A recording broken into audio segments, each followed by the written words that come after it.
Hi everyone, Anthony Fantano here, the internet's busiest music nerd guy, and it's time for a review to do Vampire Weekend album, Modern Vampires of the City.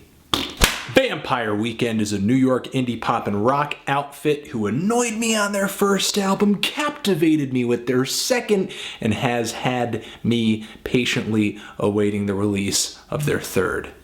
This! Now, for better or for worse, Vampire Weekend has easily been one of the most standout groups in indie pop over the past handful of years. The band's fun pop hooks are seamlessly blended with classical music style arrangements, colorful production, and instrumentation, with a lot of personality and texture. The band also has the capability to play tracks that are incredibly fast, loud, sort of noisy, but still very fun and playful. And occasionally they'll drop a bit of musical elements from ska music or reggae. And singer-songwriter Paul Simon, influences coming from his solo stuff, has shown up stronger and stronger and stronger as the band has released more material. And most of these elements show up once again to create a pretty worthwhile sequel to the band's last full-length LP, Contra. And I say most of these elements because the band does change up their recipe a little bit on this new LP. Vampire Weekend subtracts the world music element out of their music in a really big way on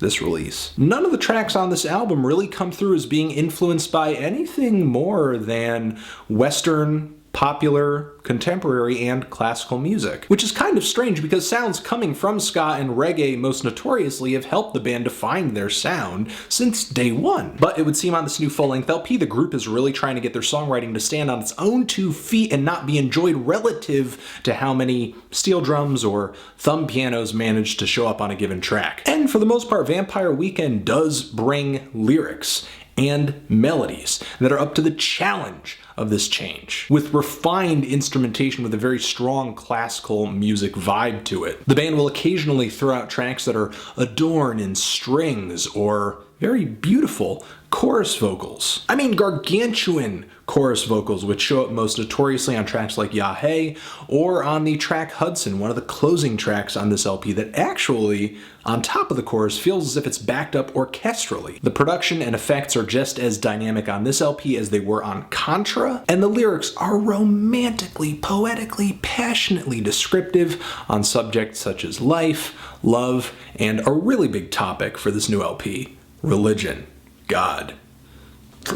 It would seem almost as if this subject matter comes up on most of the tracks on this album in ways that are subtle and not so much. Like the track Obvious Style that kicks this album off, which, through its melody and its chord progression, has a huge gospel vibe. The track features a somewhat borrowed melody, but the band is able to keep things interesting musically by evolving the instrumentation as the song plods along, bringing in more and more electronically tinged sounds, but still managing to keep the track feeling very delicate and refined and beautiful.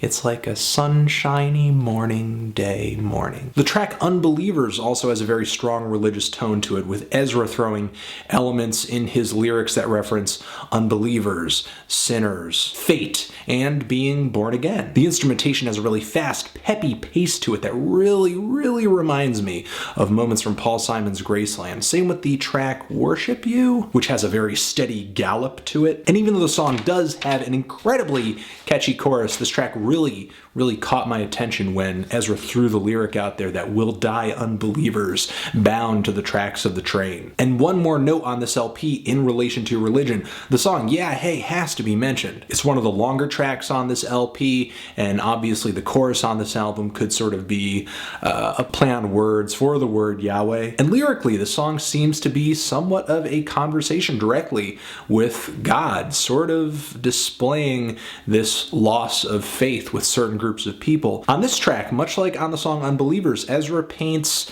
this difficult picture with religion, this difficult personal relationship, this desire to believe or this passion for the will to believe, but there's something sort of holding him back, or at least the person he's singing from the standpoint of. A relationship that I think most people with a modern mentality have with religion due to things like modern science and contradictions in holy texts, or just long unanswered philosophical questions. Though I'm sure many out there with an internet connection can easily point out the faults of religion, still, it doesn't make this song feel any sort of less heartbreaking for me, especially since Ezra's performance on this track seems so sincere. However, if there is a downside to this track, it is the annoyingly chipmunked vocals which pop up all over the already strange and slightly obnoxious chorus on this track.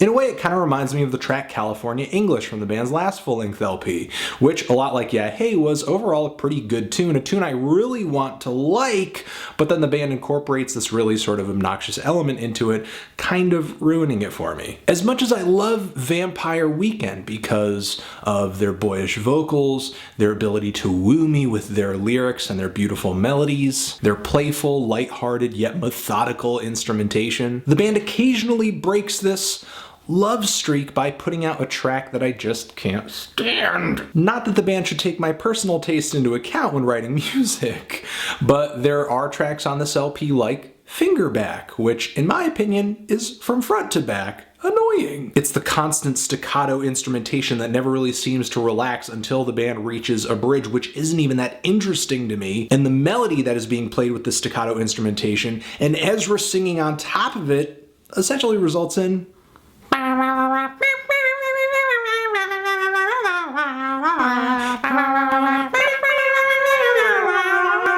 an Orthodox girl found love with a boy at the falafel shop, and she averted her gaze. The melody is so freaking jumpy, I kind of want to just try my best to grab at it, except it's so repetitive throughout nearly the entire track, I just lose interest. The song Worship You also sort of loses my interest as well by being just a little too...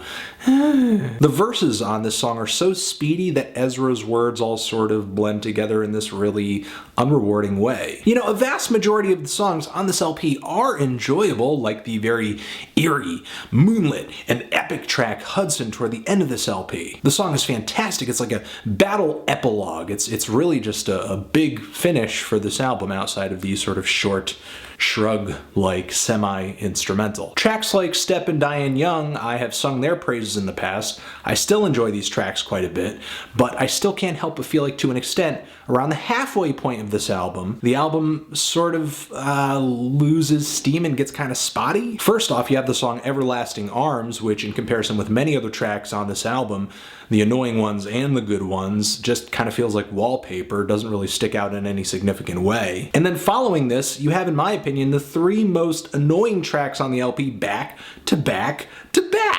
Still, the first half of this LP is great. It's incredibly solid. It just seems almost as if on the second half of this album they didn't really want to copy themselves, whether it be their past material or just the earlier material on this LP, so they started to wildly experiment, which I guess is okay in a sense because it did bring this album variety, but then all of a sudden it drops off completely emotionally with the very downtrodden and subtle quiet Hudson, which does finish epically, but it feels as if there's a complete stop in terms of flow on the album at this point, and the band just completely changes gears and then puts out a really meh short track to kind of close the album out. In my opinion, definitely not as much cohesion track for track as an album like Contra. I'm feeling a light to decent 7 on this thing. If you've given it a listen, what did you think of it? Did you love it? Did you hate it?